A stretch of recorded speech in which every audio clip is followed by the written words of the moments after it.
Fuerzas Armadas de la Nación han asumido el control operacional del país. A través del primer comunicado emitido por la Junta de Comandantes Generales, se informa a la población que el gobierno constitucional ha sido disuelto. La señora Presidenta de la Nación, María Estela Martínez de Perón, fue detenida pasada la medianoche. Según fuentes oficiales, la mandataria abandonó la Casa de Gobierno en helicóptero con rumbo a la Quinta de Olivos. En pleno vuelo, la aeronave fue desviada hacia Aeroparque. Allí, una comisión militar le comunicó su inmediata detención y permanece bajo custodias. En las últimas horas se ha constituido una junta militar integrada por el comandante en jefe del Ejército, Teniente General Jorge Rafael Videla, el comandante en jefe de la Armada, Almirante Emilio Eduardo Macera, y el comandante en jefe de la Fuerza Aérea, Brigadier General Orlando Ramón Agosti.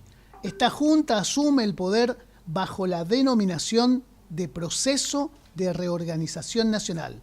En su primera proclama, la Junta Militar ha dispuesto la clausura del Honorable Congreso de la Nación, la intervención de los partidos políticos, la suspensión de las actividades gremiales y la intervención de la Confederación General del Trabajo.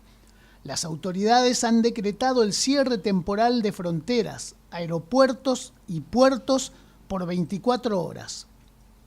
Se recomienda a la población abstenerse de realizar reuniones en la vía pública y acatar estrictamente las disposiciones emanadas de la autoridad militar.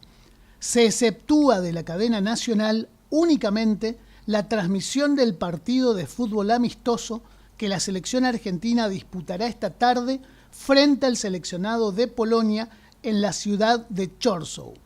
El resto de la programación cultural, teatral, cinematográfica permanece suspendida hasta nuevo aviso. Comunicado número 1 de la Junta Militar. Se comunica a la población que a partir de la fecha el país se encuentra bajo el control operacional de la Junta Militar. Se recomienda a todos los habitantes el estricto acatamiento a las disposiciones y directivas que emanen de autoridad militar, de seguridad o policial, así como extremar el cuidado en evitar acciones y actitudes individuales o de grupo que puedan exigir la intervención drástica del personal en operaciones. Firmado Jorge Rafael Videla, Teniente General, Comandante General del Ejército. Emilio Eduardo Macera, Almirante, Comandante General de la Armada. Orlando Ramón Agosti, Brigadier General, Comandante General de la Fuerza Aérea.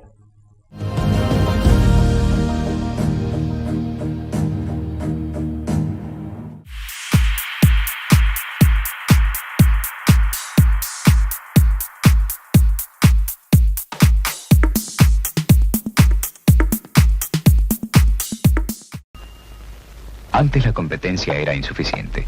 Teníamos productos buenos, pero muchas veces el consumidor debía conformarse con lo que había sin poder comparar.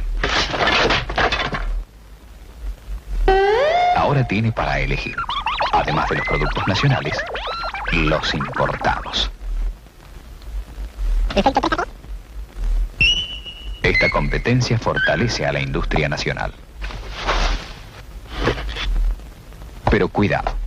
Los productos importados pueden ser buenos, regulares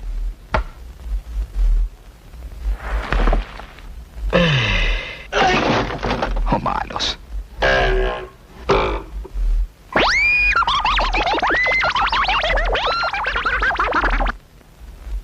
Ahora hay mucho más para elegir. Aproveche esta situación y compare.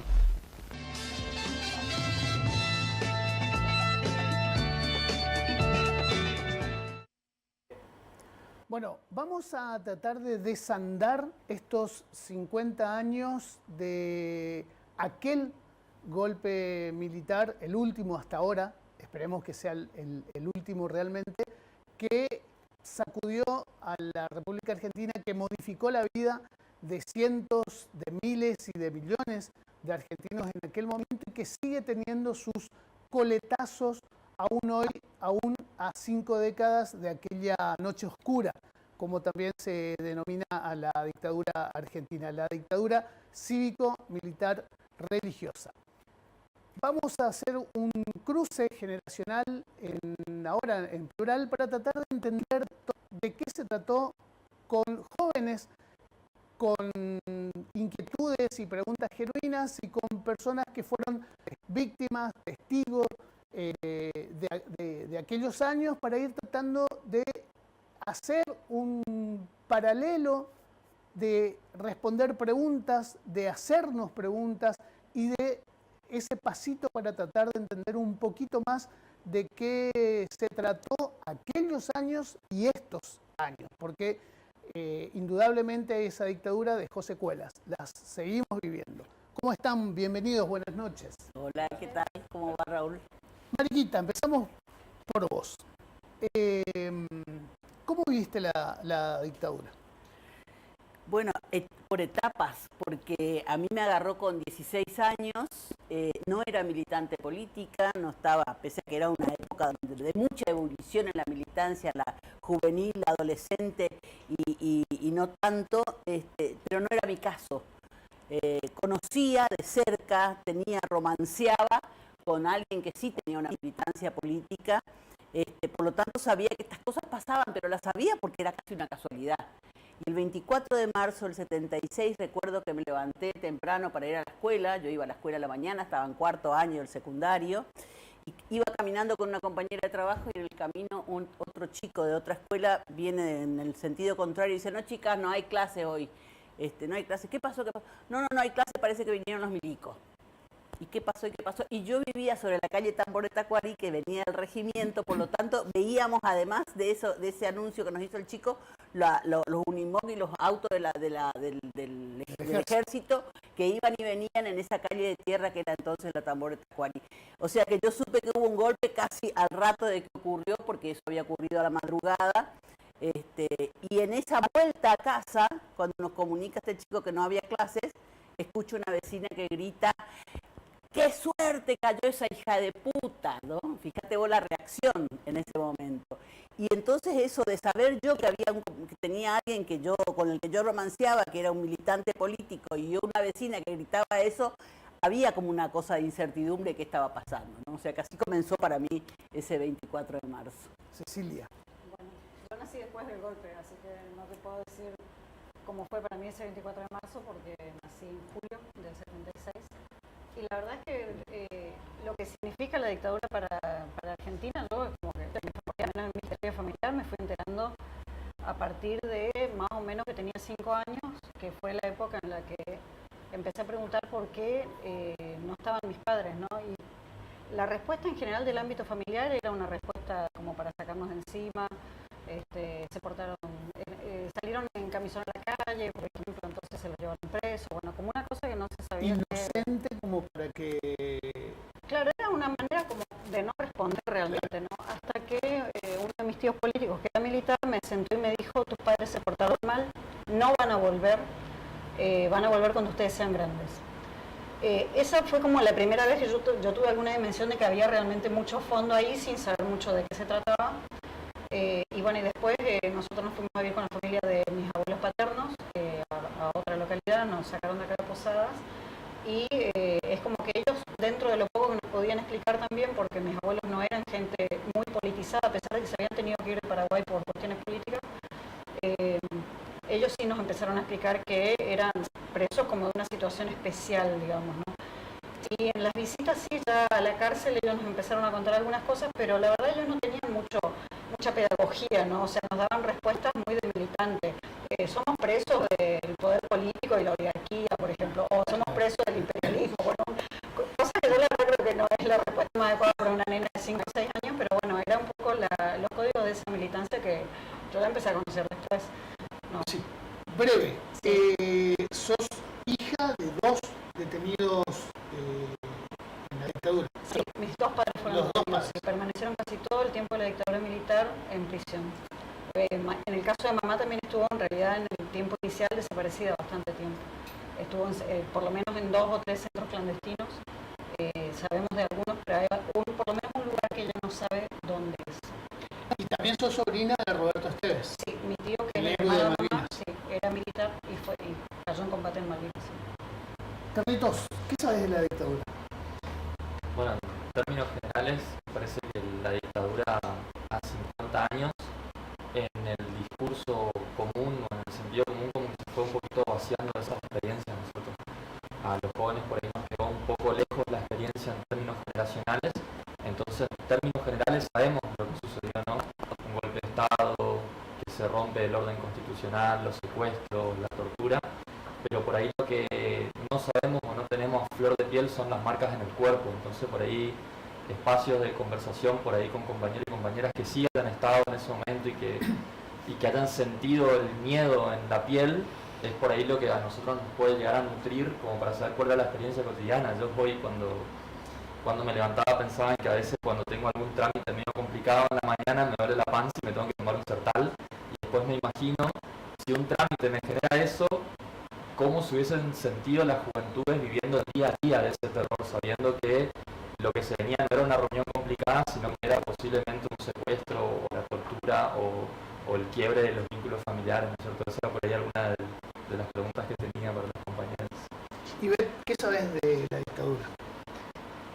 Aprendí mucho más de lo que contaba Carlitos en la facultad, porque bueno, dentro de la materia de la carrera de procesos sociohistóricos tenemos como el enfoque en la dictadura, y eso está genial, porque como hablábamos antes, en la primaria uno aprende sobre la dictadura como un concepto, como algo que pasó, como San Martín, como quién fue Belgrano, pero como decía el compañero, no lo vivimos. No pasamos por eso, nuestros padres han pasado por eso, nuestros abuelos han pasado por eso. Y retomando un poco lo que decía Ceci también, es algo de lo que no se habla hasta que uno no pregunta. Yo aprendí un montón sobre la dictadura y sobre el día a día de la dictadura preguntándome por el 2 de abril, qué pasó el 2 de abril, dónde estaban. Porque cuando empecé a estudiar en la facultad, o sea, a los 17, 18 años, recién empecé a hacer esas preguntas más profundas sobre la dictadura, porque antes para mí era un concepto de la historia. ¿Y qué se hablaba en la casa de ustedes? Digo, porque se hablaba de este tema. ¿Vos cuántos años tenés? Perdóname, sé que no nos gustan las mujeres. Sí. A mí no me la vas a sacar. Cuando empezamos a hablar... 16 en el año 76. Tenés razón. Claro, lo acabas de decir. Tiraste una punta. Cuando yo empecé a preguntar, fue en la secundaria, porque siempre me gustó la historia.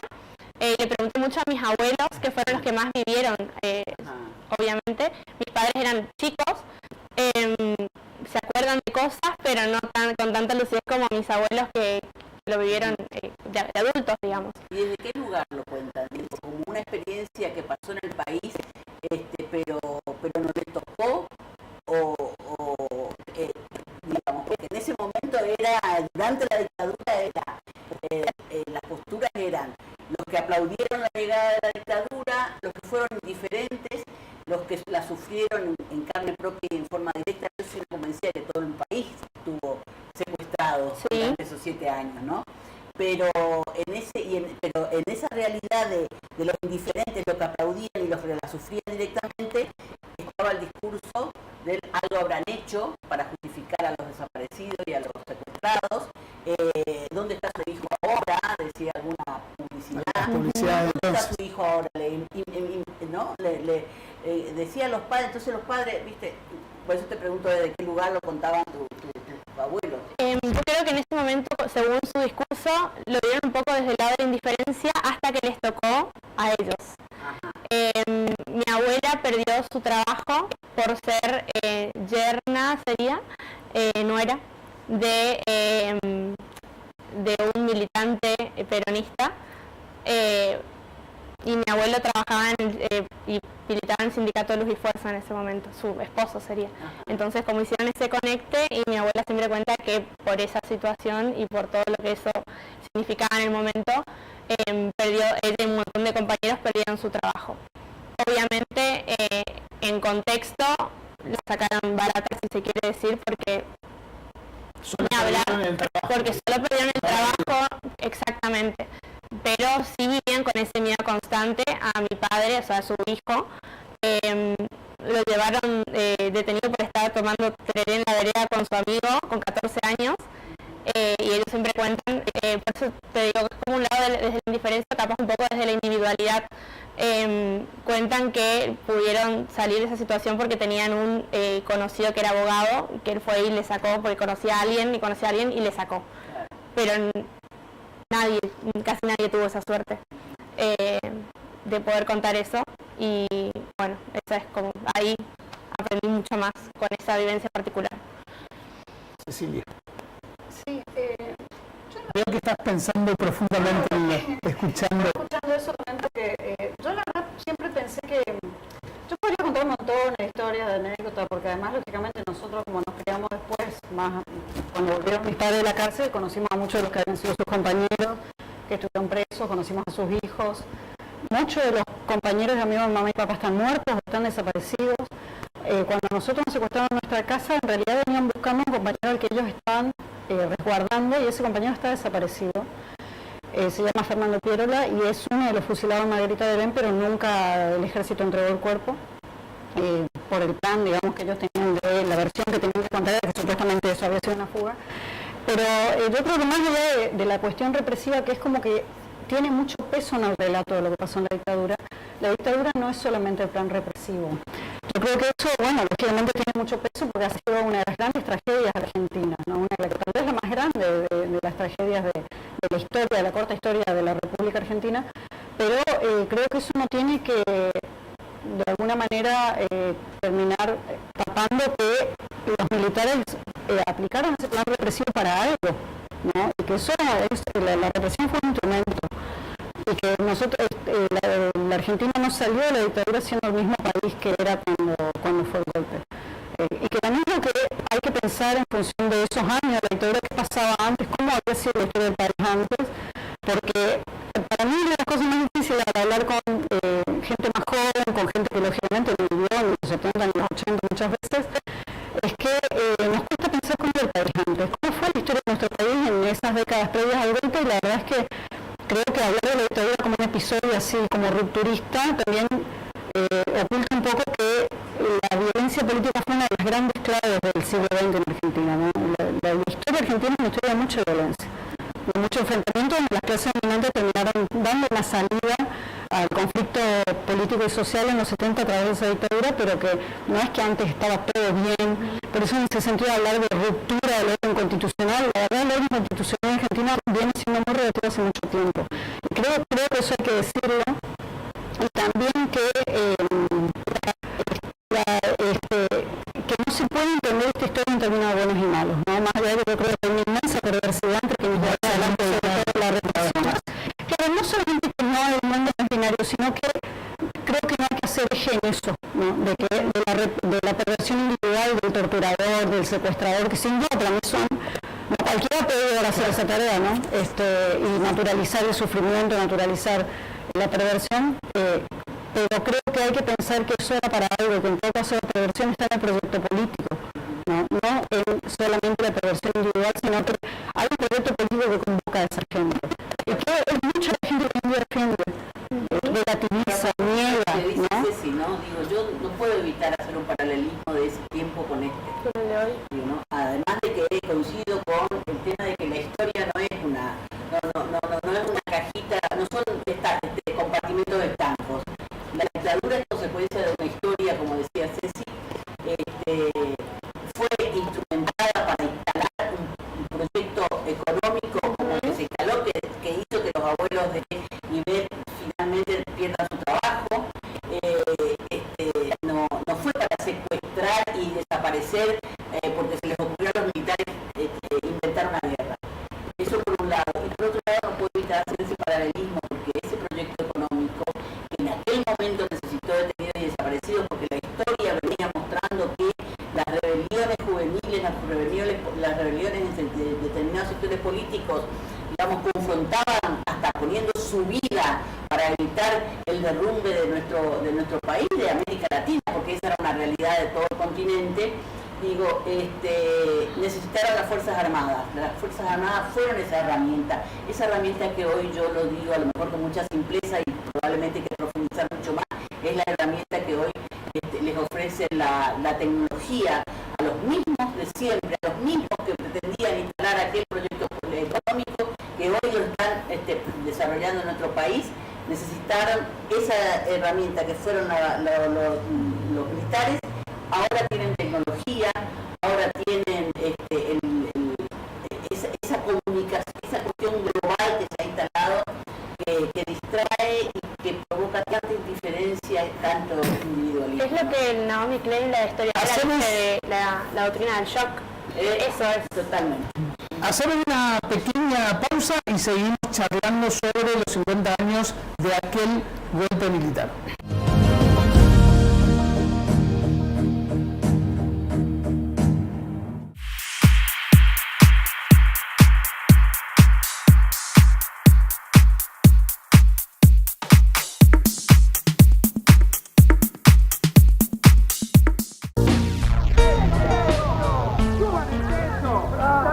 Levantar el techo. Veamos. ¡El techo, por favor!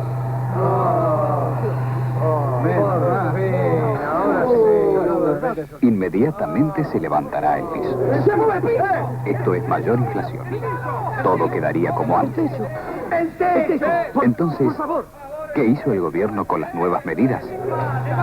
Está bajando el piso. Bajó el piso. Ahí está el secreto.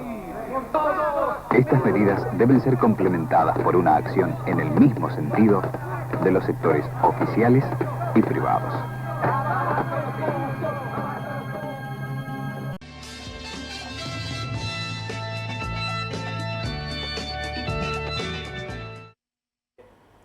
Bueno, otro bloque de este cruce de ideas de esta conversación sobre la dictadura. Carlitos, ¿qué quieres saber? ¿Qué preguntas te hiciste? Sí, yo cuando repasamos la historia de la dictadura, y así como decía César también y como decían los compañeros, las personas secuestradas, torturadas, desaparecidas no eran cuadros al azar, no se encontraban todos ellos muy bien formados. Pienso, por ejemplo, en el decano de Exacta, que fue secuestrado, desaparecido, y pienso que había una juventud que estaban soñando un país, ¿no? Que estaban proyectando hacia el futuro determinada patria justa, libre y soberana, o determinado proyecto de país que fue truncado justamente por una dictadura que de alguna forma nos quitó todos esos cuadros. Y mi pregunta es, así como muchas veces dicen, ¿no? El problema del país son los 70 años del peronismo, el problema del país es tal cosa, yo a veces pienso qué distinto hubiese sido este país si hubiésemos tenido esa generación de jóvenes construyendo y trabajando por ese país que soñaban, ¿no?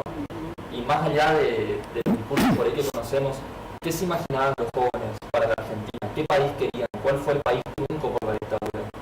Bueno, claramente era eso que decía hace un ratito, esa búsqueda latinoamericana de hacer la patria grande, que parece mentira, porque uno lo piensa a San Martín, a Simón Bolívar, como esos próceres de la historia que no, es la misma línea histórica de construcción de la patria la que deriva en aquel momento, en las décadas del 60 y del 70, en la Argentina, con el derrocamiento del peronismo, un proyecto nacional y popular también que buscaba esa integración latinoamericana al tiempo de la soberanía política de la Argentina y su independencia económica. Por eso digo, no hay que ver como compartimentos estancos, es una continuidad. Y esas juventudes de los 60 y los 70, que tenían todo un bagaje de experiencias en la misma Latinoamérica y en el mundo,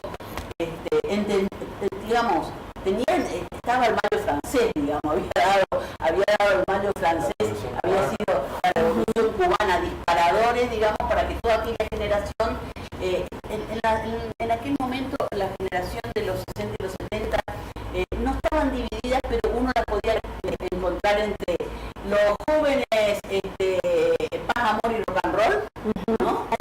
Y los jóvenes revolucionarios, los jóvenes que decidían poner su cuerpo hasta tomar las armas en busca de esa sociedad más justa, porque no nos engañemos, San Martín y Simón Bolívar no hicieron lo que hicieron con una florcita en la mano, digamos, lo hicieron a punta de fusil, cruzando los Andes, caminando, etcétera, etcétera. Bueno, todo ese proceso histórico en ese momento tenía esa generación de la florcita y de las luchas revolucionarias. Y había todo ese contexto que justamente fue uno de los procesos más fuertes contra esos sectores dominantes que venían desde siempre también pretendiendo hacer de este país un país meramente productor de materia prima para darle al mundo y nosotros ser mano de obra barata y vivir en la pobreza mientras unos pocos se enriquecían.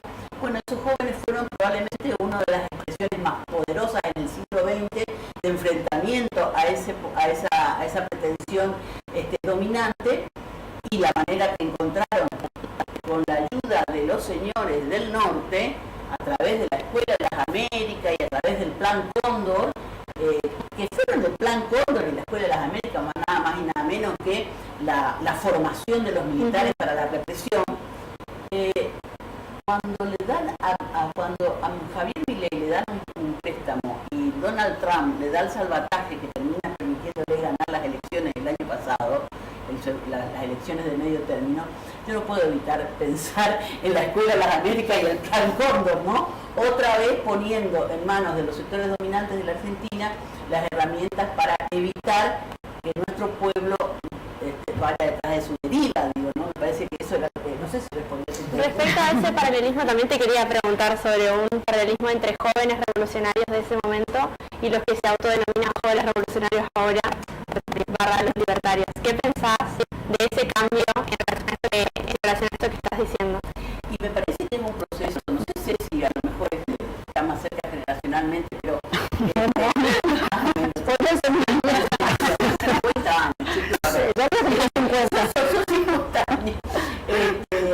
Sí, no, yo no puedo encontrar paralelismo. Lo que siento con profundo dolor es que estas generaciones libertarias no tienen un proyecto de comunidad en la que quieran vivir. Me parece que son producto probablemente con mucha responsabilidad de quienes fuimos pretendiendo construir, y en realidad evidentemente no supimos cómo hacerlo, como para que hoy hayan sectores, sobre todo juveniles, que ni siquiera sepan cómo está construido el sistema político en nuestra provincia, en nuestro país o en nuestra ciudad. Y con eso ya está casi todo dicho, ¿no? Y entonces son meros repetidores de lo que esa tecnología les impone, los algoritmos y todo esto que hay que profundizar mucho más, y sobre todo en los medios de comunicación, son las herramientas, son esa arma con la que, yo lo digo, perdóname Raúl, digo, nosotros tuvimos en la década del 70 la dictadura cívico-militar detenidos desaparecidos, 30.000 para que tenga alguna duda, 30.000. Pero ahora están desapareciendo las nuevas generaciones, la están desapareciendo con la tecnología, la están desapareciendo con la droga. La barbarie que está ocurriendo con el consumo de droga, que no es casual, no es producto del azar. No es producto del azar, es la búsqueda de una generación que se abstraiga de ser parte de la construcción de la sociedad en la que vivimos. Cecilia, ¿qué marcas te dejó la dictadura? ¿Qué recordás? ¿Cuáles fueron durante esos años hechos así puntuales que te marcaron? Mira, lo que pasa es que yo viví en una familia en la que todas esas contradicciones y los enconos políticos de los años 70 estaban adentro mismo, sobre todo la familia de mi mamá, ¿no? Que era una familia grande de muchos hermanos, donde mamá tenía 8 hermanos, ¿no? Uno de ellos es el que murió en la guerra. Que debo decir que la relación entre ellos que era militar y ella que era militante, siempre fueron muy fraternales. Pero bueno, él murió muy pronto, digamos, muy joven. Y bueno, yo creo que en creo que eso, yo siempre digo que la familia tiene un héroe, que es él, y ella, que es la subversiva, ¿no? Yo creo que es un símbolo de lo que pasó en la sociedad argentina, ¿no? Porque la verdad esa familia representa a la familia argentina. Podría representar, más no a la familia argentina, pero sí a la sociedad argentina, porque mi mamá, por ejemplo, cuenta de haber tenido muchas compañeras en la cárcel que eran hijas de militares, que una, por ejemplo, que era la sobrina de Lindbergh y estaba presa con ella, otra que era hija de una familia de la altísima sociedad británica, que también estaba presa ahí, una familia muy rica, cuya hija se hizo militante del ERP, ¿no? Y que estaba presa, como que después yo lo pude ver con gente también de familias muy tradicionales, y que una psicóloga me dijo, eso es la guerra civil. O sea, la guerra civil no es una guerra real en términos de armas, porque acá no hubo una guerra en términos de armamentos y de dos aparatos militares que confrontaron, pero sí había un conflicto político de gran magnitud, que se expresaban ideas que de eso pasaba a los hechos, ¿no? Y en ese sentido, había cosas que cuando yo era chica, lógicamente, que no las podíamos dimensionar, las fuimos dimensionando después, pero yo creo también que no es que esos conflictos se terminaron cuando se fue la dictadura, pero nada. Yo después pasé gran parte de mi infancia en Puerto Esperanza, y la verdad es que, por ejemplo, había un lugar donde se sentaba mucho el señalamiento hacia mis padres como guerrilleros, como subversivos. Por ejemplo, hubo una escuela en la que a nosotros no nos quisieron anotar, la vicedirectora le dijo a mi mamá: nosotros no anotamos hijos de terroristas. Pudimos ir a una escuela donde la actitud era totalmente distinta, pero era permanente esta cuestión del señalamiento, de por algo será, vaya a saber que andaban, seguro que ponían bombas, ¿no? Creo que además que eso es una situación que no sé ni siquiera si existió misión en esa situación, pero bueno, era como un poco parte del sentido común. Pero también yo lo que recuerdo mucho es la cuestión de la solidaridad, ¿no? Nosotros empezamos a ir ya cuando yo era un poco más grande a la cárcel en Buenos Aires a visitar a mamá y a La Plata a visitar a papá, y estaban todas las redes de solidaridad en funcionamiento. Nosotros tenemos que decir que nos sostuvo esa solidaridad, y bueno, después nos se fue enterando de cómo se construyó toda esa solidaridad acá en Argentina y también a nivel internacional, fue muy importante. Y a nosotros, así como tuvimos muchas situaciones como en la vida familiar de gente de familiares que no querían saber nada, que estigmatizaron mucho a mis padres, pero también de mucha gente que nos ayudó y de mucha gente que la pasó muy mal por todas estas situaciones, ¿no? O sea, como que alrededor de una persona que cae presa, que secuestrada, hay toda una red familiar, de amigos que quedan como, no sé qué va a pasar conmigo, temiendo, ¿no? O sea, que yo creo que el impacto social de la represión fue muy grande, que nunca se mencionó cabalmente, porque yo pensaba esto, por ejemplo, los abuelos que perdieron el trabajo. Pero no se habla mucho de las veces saqueadas por razones políticas, sobre todo en el Estado y en las empresas del Estado. Una persona a la que le sacan el trabajo, le está sacando su medio de vida, no es poco. Y bueno, justamente una de las cosas que pasó con mis padres es que cuando ellos volvieron no tenían nada. Primero, con el allanamiento, los militares y los policías se robaron todo. Todo se robaron. Lo único que dejaron fue una cajonera de cartón. Se sacaron las fotos, las pocas fotos que quedaron están todas pisadas. Se llevaron todo, la heladera, la cocina, los muebles, todo, cargaron todos los camiones, se lo llevaron a la casa, la destrozaron, levantaron el piso, agujeros en las paredes, bueno, esa casa se demolió después, pero cuando ellos volvieron, lógicamente les habían cesanteado su trabajo, los dos eran empleados públicos, y en el primer tiempo de su regreso, el problema era ese, cómo vivir, ¿no? Nos fuimos a ir a Puerto Esperanza, mamá no trabajó durante mucho tiempo, y a papá le costaba mucho conseguir trabajo. Y esa era una economía muy movida por el raleo de la selva, las actividades forestales, y ellos volvieron en diciembre del 82, y durante el año 83 fue el año de las lluvias y las inundaciones, así que prácticamente no se podía trabajar, ¿sí?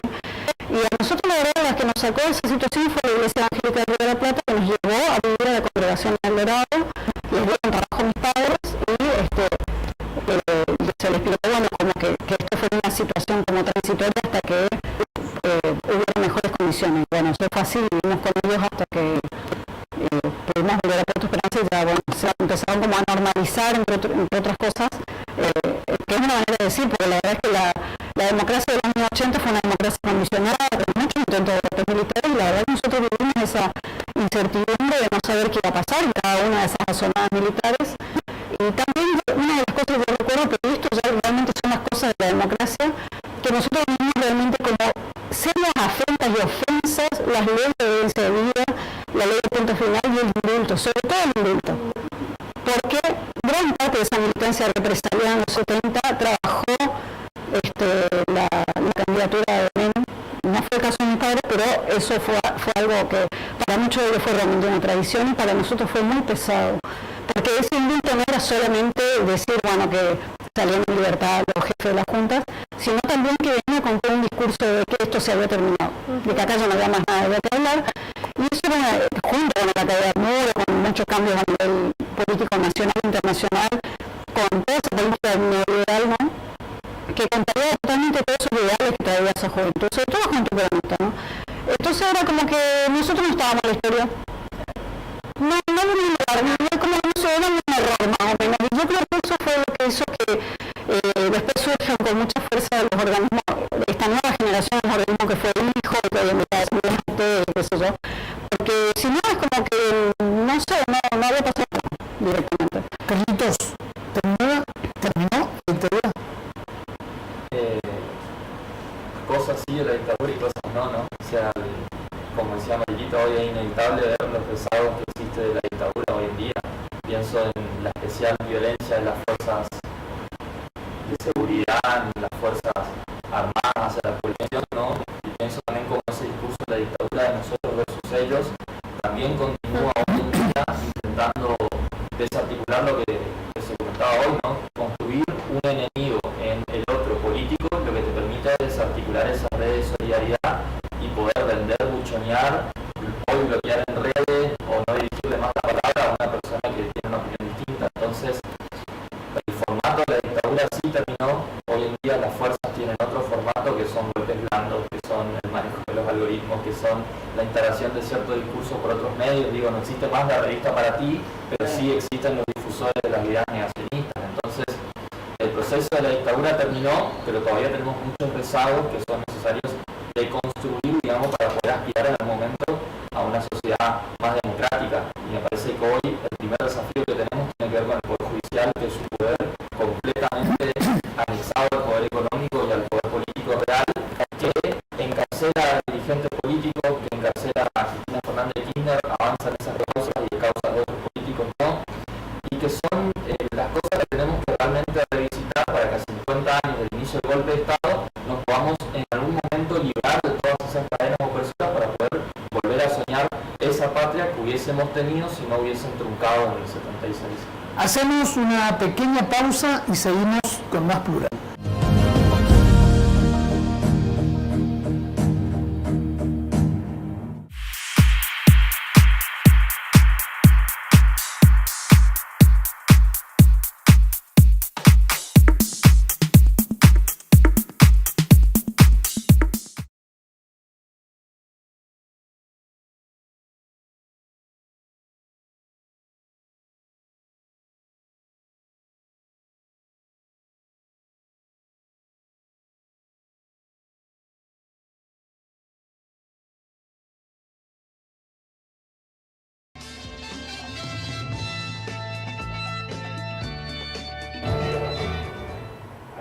Bueno, vamos con el último bloque de este especial sobre los 50 años del golpe cívico-militar religioso ocurrido hace exactamente 50 años. Esta noche, a las 3 y pico de la madrugada, 3:51 si no me equivoco, se van a cumplir exactamente 50 años de aquel anuncio del comunicado oficial número 1, que lo vamos a poner ahora en pantalla, que ya lo estuvimos viendo, que marcaba el inicio formal de la dictadura. Estuve buscando y leyendo mucho, buscando información ahora sí, gracias a la tecnología, para saber cuándo comenzó el golpe. Y bueno, el consenso es con la emisión de ese primer comunicado, dando a conocer a la población. La presidenta, la entonces presidenta María Estela Martínez de Perón, había sido un par de horas antes detenida, salió en aquel vuelo desde Casa de Gobierno hacia la residencia oficial, desvían el helicóptero con la excusa de que tenía un desperfecto mecánico, la trasladan a Aeroparque, bajan, caminan hacia el sector militar. Ella dice después en una entrevista posterior que se empezó a dar cuenta, y cuando le dan el informe de lo que estaba sucediendo, le comunican que las Fuerzas Armadas habían tomado el mando y que ella estaba bajo arresto. Así comienza formalmente esa dictadura hace exactamente 50 años. ¿Qué pensás hoy como joven y qué pensás de las charlas que, si existen generacionalmente con tus amigos, sobre el golpe? Como bien decía, yo empecé a hablar y interiorizarme mucho más sobre la dictadura en la facultad. Y ahí tuve muchas charlas interesantes sobre con compañeros, abuelos, tíos, cada uno con sus vivencias. Y a nivel, y fuera de eso también, fuera de esa burbuja, le digo yo, que a veces tenemos dentro de la facultad, que uno piensa, por lo menos como estudiante, pensaba yo inocentemente que todo el mundo era así de solidario, y ver el discurso de otros jóvenes de mi edad, o un poco más grandes, un poco más chicos, que tienen otra visión completamente diferente sobre la dictadura, es un poco chocante. Como estudio comunicación, es un poco como mi trabajo o mi zona de interés, tratar de ver qué pasa ahí con el discurso, como decía Carlitos hoy, qué pasa con el discurso, con lo simbólico, con las palabras, qué significa la libertad ahora, y bueno, eso es chocante, y ver la polarización de siempre, pero mucho más, verla como materializada en ellos y nosotros, es muy chocante, porque me parece que así no vamos a llegar a ninguna parte a construir nada si no podemos ni siquiera tener un debate o una charla al respecto. Y con los que están desinteresados del tema, ¿qué pensás? Y me parece que es algo que se viene construyendo a lo largo del tiempo, que no es una cuestión de ahora. Como bien contaba, siempre estuvieron esas personas que están desinteresadas o son más individualistas, pero tiene que ver con una cuestión de una construcción política que vino para quedarse lastimosamente, y siento que como jóvenes nuestro objetivo tiene que ser un poco tratar de desestructurar eso y volver a ser comunidad un poco. Cecilia, ¿qué es tu relación con los jóvenes y este tema? ¿Cómo te relacionás? ¿Qué contás? ¿De qué conversás? ¿Qué ignorás? Bien, siento que ignoro mucho el mundo joven, a pesar de que mis hijos son jóvenes, ¿no? Yo tengo una hija de 21 y un hijo de 22 años, y sobre todo en ese mundo de los varones, es que no sé por dónde andan. Por ejemplo, mi hijo tiene un grupo, y él me comentaba que todos son supuestamente libertarios, cosa que ni siquiera me queda claro, ¿no? Pero bueno, que votaron a Milei, que como que acompañan hasta donde pueden, digamos, más esa actitud, pero sabiendo cuál es su situación, la verdad, ninguno tiene trabajo, todos están viendo si consiguen una changuita, o sea, su situación no mejora nada desde que Milei es gobernante, y la verdad es que no puedo establecer un diálogo. En cambio, por ahí mi hija está en otro ambiente, es más parte del activismo de la facultad, y ahí sí hay un poco más de diálogo, pero lo que yo veo es que uno siempre tiene que preguntarse desde dónde habla con ellos, ¿no? Como que no puedes dar nada por sentado, no puedes dar nada por supuesto. En verdad, yo la verdad es que siempre me opuse a la idea de que las discusiones con respecto a este tema o cualquier otro tema están cerradas, no, eso ya se saldó, no. La historia siempre está en discusión. A mí no me deja de sorprender la sorpresa de alguna gente de decir, no, pero no era que esto ya lo habíamos cerrado, no se cerró. Yo creo que hay una cosa que hay que entender también con respecto a la dictadura, es que si fue posible, si se sabía, aunque sea parcialmente, porque no es que ni se sabía todo, ni es que no se sabía nada. Si hubo gente que acompañó, es porque en esta sociedad de intereses que llevaron a que eso suceda, ¿no? Y que había gente que apoyaba, y que había gente que era funcional con su indiferencia, y que hay gente que sabiendo lo que pasó, lo aplaude. Entonces hay que hacerse cargo de que acá hay un conflicto político que no está resuelto. La dictadura logró una parte de su objetivo cuando se fue, yo creo que, bueno, evidentemente se fueron con una derrota política, en gran parte por la guerra de Malvinas, pero que lógicamente las clases dominantes no han desistido de ese proyecto político. Por eso tenemos este presidente, claro, no, para nada, al contrario. Hoy en día nuestras autoridades políticas dicen sin demasiado problema cosas que hace 20 años no se podían decir. Por ejemplo, tenemos al concejal de Monte Carlo que reiteradamente ha reivindicado el terrorismo de Estado. Ahora hace pocas semanas lo ha vuelto a hacer otra vez. Además me han contado una situación de que han ido algunas de las sobrevivientes del terrorismo, estaba en Monte Carlo el Consejo Deliberante, que esta persona la trató muy mal. Como que hay un poco el signo de los tiempos, ¿no? Lo de poder decir como con mucha impunidad cosas que se creía que eran consensos de la democracia, pero bueno, yo creo que la situación siempre está en cambio, la sociedad siempre está en cambio, y que hay que admitir eso, de que las discusiones están, y de que así como hubo que dar una discusión para poder revertir las políticas de impunidad, muchos años de activismo para visibilizar lo grave que había sido lo que había pasado en la dictadura, hay muchas cosas que están establecidas como verdades históricas o como verdades judiciales, pero en la arena política la disputa es una cuestión permanente, creo que hay que asumirlo.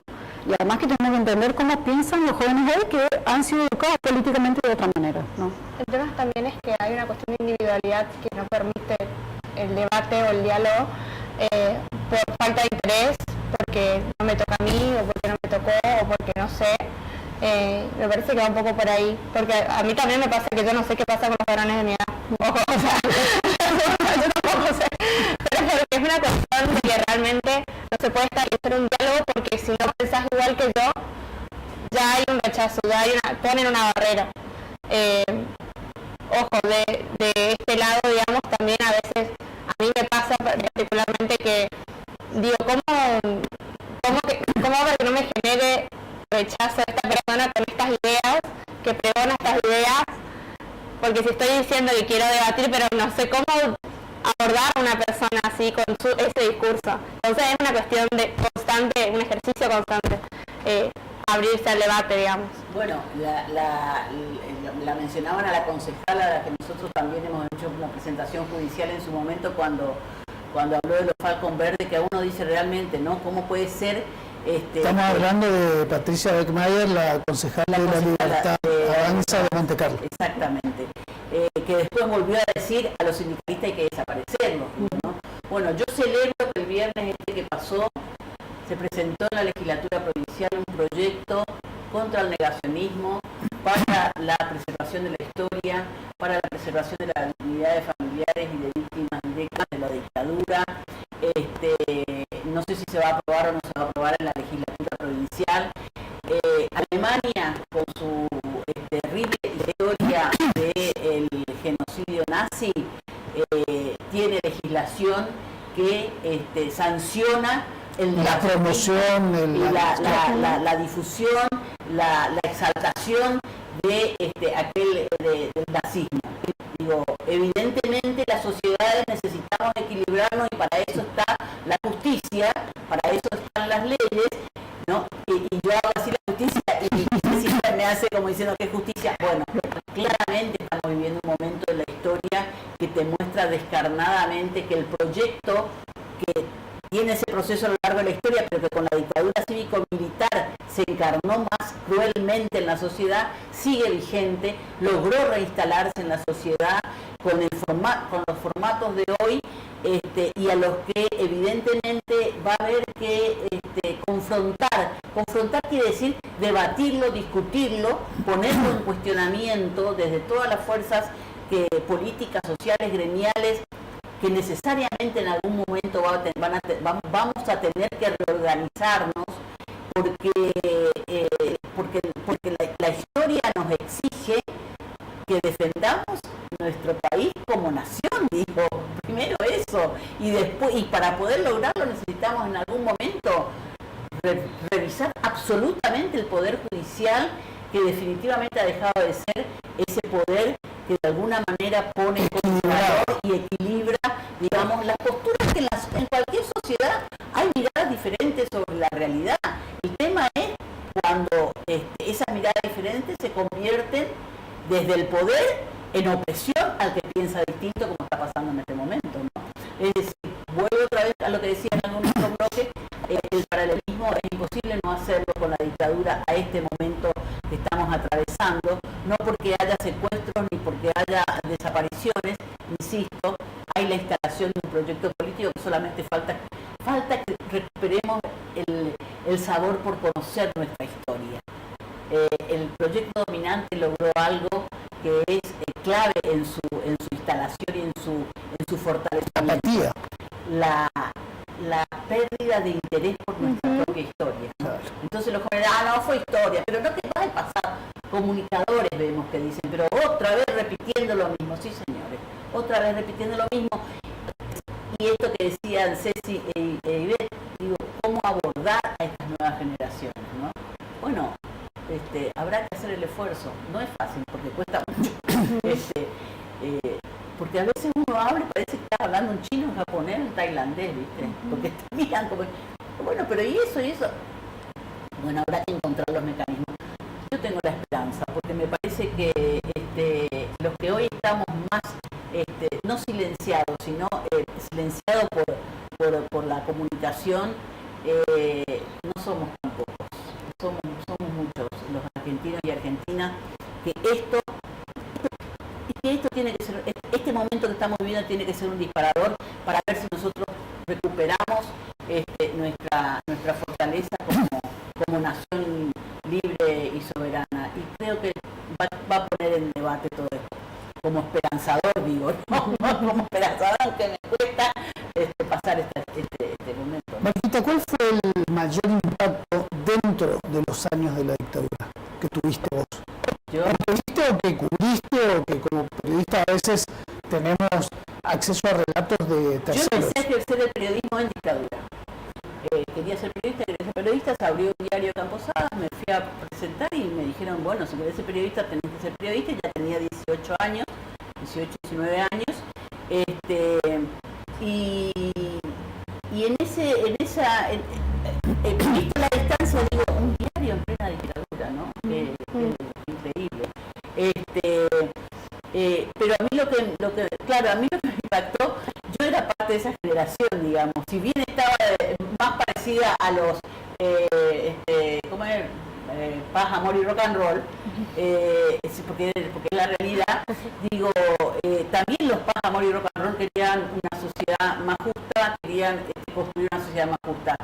Cuando empiezo a reconocer que mi misma generación tenía ese otro perfil, que era el conocer tu historia, el conocer, el involucrarte con lo que pasaba, ese periodismo que empezaba a construir, me impactó mucho porque fue lo que me permitió de repente plantarme desde ese otro lugar, ¿no? De decir, y entonces me acuerdo que hice un periódico en el 82 ya, que su primer número salió el día esa semana de inicio de la Guerra de Malvinas, un periódico donde los presos políticos mandaban artículos y los publicaban. Publicó Alejandro, el papá de Ceci publicó un artículo, yo no sé pero varios publicaban, me mandaban los artículos en las cartas y tenía que esperar 15 días para que me llegue el artículo completo, porque me venía la carta de mi compañero, ¿no? Que me mandaba y ocupaba parte de sus cartas en transcribir los artículos, pero no alcanzaba las hojas, porque tenía límite de cantidad de hojas para escribir. Entonces en la próxima semana venía, ahora todo por mail y por WhatsApp. y se publicaba, digo, eso para mí es, cuando recuerdo cómo me fui involucrando dentro de la dictadura, en la pelea contra esa dictadura, digo, mi oficio fue parte de ese proceso y haberme enamorado. El amor hizo lo suyo y pudimos vencer. Yo siempre digo, nosotros estaban las cárceles de Devoto, de La Plata, ahí en la cárcel de Devoto y La Plata conocía al papá de Ceci, a otros compañeros presos todavía, y yo decía, ¿no? Cuando te podías dar, lograbas, después que te permitían visitarlos, viéndolos personalmente, lo que se llamaban visitas de contacto, que no eran con el vidrio delante, y te podías dar un beso y decías, bueno, acá se ganó parte de la libertad, ¿no? Porque y además, decíamos antes del programa que algunos testimonios hablan de que no había risas en esa historia tan cruel. Y con Ceci coincidíamos que había risas. No se pudo haber sobrevivido a tamaña barbarie y crueldad si aún en el peor de los claustros de la dictadura no hubiese habido un momento donde dijera, che, mirá vos, y yo acá en vez de estar tomándome una cerveza en la costanera, ¿no? Es como una figura que me hago de lo que pudo haber pasado, ¿no? Sí, la risa existía y eso fue lo que tejió los lazos de solidaridad. El dolor, pero también la búsqueda de ese dolor, de esos espacios de aliviarlo con humor, con risa, con encuentro, con guitarreada. Música, claro, nosotros acá en Posadas nos juntábamos mucho, estaban los compañeros presos y nos juntábamos en la casa, qué sé yo, de Yogi presa, de Mirta Cano, me acuerdo que era un lugar donde nos juntábamos y hacíamos guitarreada y los compañeros estaban presos y a medida que iban saliendo se iban sumando y ahí en el 82, en diciembre del 82 se sumaron la Pepa y Alejandro. Alejandro, a quienes se les otorgó la libertad como una compensación por, digamos, en alguna medida, la muerte del tío de Ceci, fue un leitmotiv más para, porque si no hubiesen permanecido presos probablemente hasta el final de la dictadura como la mayoría de los prisioneros que siguieron y salieron recién en diciembre del 83, ¿no? Cecilia, el último mensaje, no sé si para la audiencia, si para los jóvenes, si para tu generación, sobre este tema. Sí, yo creo que una cosa para los jóvenes de hoy es que la historia es lo que nosotros somos, o sea, no es una cosa que pasó, todos tenemos nuestras trayectorias individuales, pero si nosotros queremos tener un país, una nación, tenemos que tener una identidad y no podemos dejar de lado la historia, que eso siempre es importante. Y lo otro que yo creo que para cualquiera debería ser de interés conocer esa juventud de los años 70, ¿no? Porque fue una juventud muy particular, cada generación tiene sus características, pero la verdad creo que fue la generación más brillante que dio, por lo menos en el siglo XX, la historia argentina, y que es la que, sobre todo en las cárceles, derrotó la dictadura. Y lo hizo en base a la solidaridad, porque si hay una cosa que llama mucho la atención cuando uno lee los testimonios, los libros que muchas veces los mismos presos políticos hicieron después de la cárcel, en base, por ejemplo, a la experiencia de Villa Devoto, hay una de las presas, hay otro sobre la experiencia de los presos políticos en Coronda, hay otro sobre lo que pasó en la Unidad 9 de La Plata, grandes centros de concentración de presos políticos. Lo que uno ve es que ahí había un plan de exterminio, un plan de aniquilación, y que estos jóvenes que eran realmente muy jóvenes y estaban en situaciones malísimas, de límite, derrotaron esos planes represivos en base a la solidaridad. Entonces creo que eso también tiene que ser una enseñanza para los tiempos que nosotros estamos viviendo ahora, ¿no? Que no sabemos cómo salir, que no sabemos muy bien cómo vamos a seguir transitando este tiempo donde parece que todos los planes políticos se rompieron. Bueno, creo que hay que mirar ahí. Para no quedarnos en que bueno, que perdimos todo, que ya no sabemos qué hacer, que ya no vamos a tener una salida, creo que sí, siempre hay salida y que hay que mirar esa experiencia, es muy importante. Mariquita. Bueno, yo lo que quiero decir es que uno de los grandes cuestionamientos sobre los que se prendió el poder dominante es negar los 30.000 detenidos desaparecidos. Fueron 30.000 y probablemente hayan sido más. Los números que tanto alegan cuando niegan los 30.000 son los números de la CONADEP. La CONADEP, para los que no saben, era la Comisión Nacional sobre la Desaparición de Personas creada por el gobierno de Alfonsín para que se hagan las denuncias en ese momento y poder llegar al juicio de la Junta que se hizo en el 85. Esa cifra de casi 9.000 detenidos desaparecidos de la CONADEP fue apenas el inicio. Todavía había terror, todavía había miedo, todavía había mucho exilio. A lo largo de 42 años de dictadura, y la provincia de Misiones es testigo de eso, fueron incrementándose notablemente no solamente los números de denuncias por detenidos desaparecidos. En la provincia de Misiones en el 84 nosotros teníamos contabilizado alrededor de 20 detenidos desaparecidos misioneros. Hoy están arriba de los 100, 120, 130 detenidos desaparecidos misioneros, es decir, se cuadruplicó. Los mismos dictadores, Ramón Camps en una entrevista periodística dijo en la década de los 90, son 22.000 los detenidos desaparecidos. Un archivo desclasificado de la CIA, ahora este año pasado, de los Estados Unidos, habla de que eran arriba de 25.000. Es decir, fueron arriba de 30.000. Y no es menor esto, porque esos 30.000 detenidos desaparecidos tienen nombre y apellido. Estudiaban, trabajaban, eran padres, eran hijos, han sido buscados y siguen siendo buscados, y ahora se encontraron otros 12 más en los pozos de la Perla. Bueno, quiero detenerme ahí en eso, ¿no? Hay un montón de personas que no están identificadas todavía, y en estas dos identificaciones de estos días, curiosamente, una de las familias pide mantener el nombre de su familiar en el anonimato, no se, está bien, se conoce el número, pero no se sabe quién es. Pidieron que no sean blanqueados, como decimos nosotros. Entonces, evidentemente, siguen habiendo personas que pretenden o quieren mantenerse fuera de ese número, ¿no? Es como para cerrar esa idea con el ejemplo de ahora.